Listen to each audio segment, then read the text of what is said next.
Good morning, welcome back Priya Permal Vlogs. Most requested recipe தான் இன்றைக்கி நம்ம பார்க்க போகிறோம். Ambur style chicken biryani. இது சிக்கன் ஒரு 1 kg எடுத்திருக்கேன்.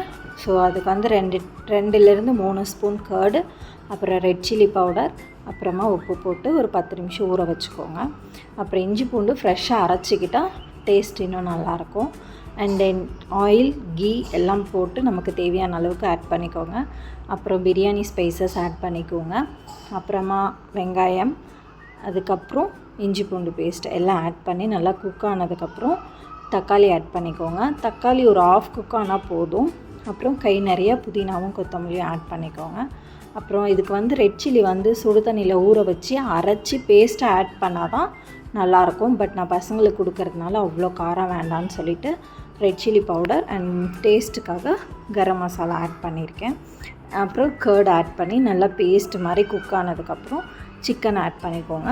சிக்கன் ஆட் பண்ணி அது ஒரு 1/2 குக் ஆனதுக்கப்புறம் தண்ணி விட்டு ரைஸோட தண்ணி ஆட் பண்ணிக்கோங்க. 1 டம்ளர் ரைஸுக்கு 2 டம்ளர் தண்ணி ரேஷியோவில் எடுத்திருக்கேன். ஸோ தண்ணி ஆட் பண்ணிவிட்டு ஒரு 1/2 லெமன் ஸ்க்வீஸ் பண்ணிக்கோங்க.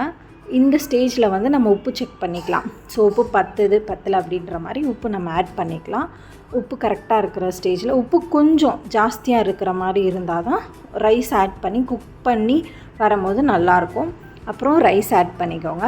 ரைஸ் ஆட் பண்ணி தண்ணி எல்லாம் கொஞ்சம் ட்ரை ஆனதுக்கப்புறம் ஒரு தோசைக்கல் வச்சு தம் போட்டுக்கோங்க.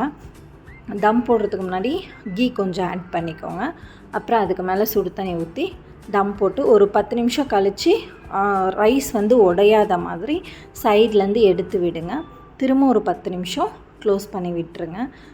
கரெக்டாக 20 மினிட்ஸ் தம் போட்டு எடுத்திங்கன்னா சூப்பர் ஸ்டைலில் ஆம்பூர் பிரியாணி ரெடி. சைடிஷாக ரைட்டா அண்ட் 65 எக்கெல்லாம் வச்சு நாங்கள் லஞ்சை முடிச்சாச்சு. தேங்க்ஸ் ஃபார் வாட்சிங்.